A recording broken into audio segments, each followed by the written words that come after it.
রান্নাঘরে ব্যবহৃত অনেক গুরুত্বপূর্ণ কিছু ট্রিক্স আজকে আমি ট্রাই করতে যাচ্ছি, দেখা যাক কতটুকু কাজে দেয়। একটা বিষয় খেয়াল করবেন, আলু যখন গরম থাকে তখন যত সুন্দরভাবে ম্যাশ করা যায়, ঠান্ডা হলে কিন্তু তত সুন্দর ম্যাশ করা যায় না। কিন্তু গরম অবস্থায় ছিলে নেওয়া কিন্তু খুবই কষ্টকর, হাতের মধ্যে অনেক ছ্যাঁকাছুকা খাইতে পারেন।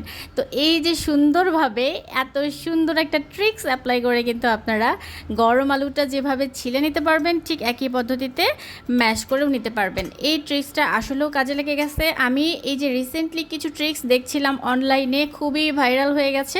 তো আজকে ভাবলাম যে ট্রিক্সগুলো আমি একটু অ্যাপ্লাই করে দেখি কোনটা কতটুকু কাজে দেয়।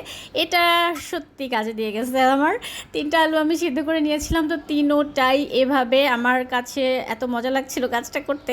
তো আমি সবগুলোই এভাবে সুন্দর করে ছিলে নিলাম। তো এখন আমি এগুলোকে ম্যাশ করে নিচ্ছি। ম্যাশ করে নিয়ে এইগুলোকে ভর্তা করব, কারণ আলু ভর্তা করতে গেলে কিন্তু প্রথম অবস্থায় আমার গরম অবস্থায় সুন্দর করে ম্যাশ করে নিতে হয়, তা না হলে কিন্তু পরে দেখবেন দলা দলা পেকে যায়, শক্ত হয়ে যায়। দ্বিতীয় ট্রিক্স হচ্ছে বাটির মধ্যে কিভাবে ডিম ছিলে নেওয়া যায়। এই যে গরম গরম দুটো সিদ্ধ করা ডিম বাটির মধ্যে দিয়ে দিলাম, এরপরে ঢাকনাটা লাগিয়ে দিলাম, তারপরে এটাকে হালকা একটু ঝাঁকুনি দিতে হবে। অনেকেই দেখেছি বেশি বেশি ঝাঁকাতে গিয়ে ডিমের একেবারে নাড়ি ভুড়ি সব বের করে ফেলেছে। আসলে এটা বেশি ঝাঁকানো যাবে না, হালকা একটু ঝাঁকানি দিলেই হয়ে যাবে। একটা কিন্তু অলরেডি খুলে গেছে, আর একটা হচ্ছে মোটামুটি 70% মতো খুলে গেছে। একটু টান দেওয়ার সাথে সাথে পুরোটাই একদম খোসাটা খুব সুন্দরভাবে কিন্তু বের হয়ে আসছে। তো যাদের ডিম ছিলতে প্রবলেম হয়, ডিমের খোসা অর্ধেক ভেঙে ভেঙে যায়, তারা এটা ফলো করতে পারেন। তো এটাও কাজে লেগে গেছে সেকেন্ড ট্রিক্স। এখন আমি থার্ড ট্রিক্সে চলে আসছি। এটা হচ্ছে আমার কাছে আরও বেশি ভালো লাগছে। এই ট্রিক্সটা তাদের বেশি কাজে লাগবে যারা কিনা ওই যে গ্রেট করতে গিয়ে হচ্ছে আঙ্গুল কেটে ফেলেন, কিংবা যাদের বড় বড় নখ থাকে, নখের একটু মাথা ভেঙে যায়, তারা হচ্ছে এই ট্রিক্সটা বেশি ফলো করতে পারে। এটা তো ছোটো গ্রেটার, এটাতে খুব বেশি প্রবলেম হয় না। যেটা একটু বড় বড় সাইজের গ্রেটার থাকে না, ওটাতে কিন্তু এই ট্রিক্সটা আপনারা বেশি ভালো করে ফলো করতে পারবেন।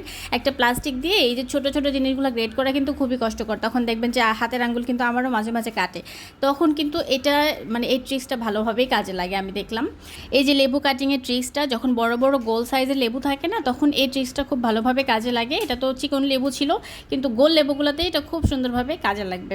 তারপর মরিচ কাটলে যাদের হাত জ্বলে, তারা কিন্তু এই ট্রিক্সটা ফলো করতে পারেন। এই ট্রিক্সটা ফলো করলে কাঁচা মরিচ কাটলে আর হাত জ্বলার সম্ভাবনা থাকবে না। এরপরে হচ্ছে ছোট ছোট রসুনের যে কোয়াগুলো থাকে, ওগুলো কুচি করতে গেলে আপনারা এই ট্রিক্সটা ফলো করতে পারেন যাদের কাটিংয়ে প্রবলেম আছে। তো আজকের ভিডিও এই পর্যন্ত। ভিডিও বড় হলে আপনারা দেখতে চান না। আল্লাহ হাফিজ সবাইকে।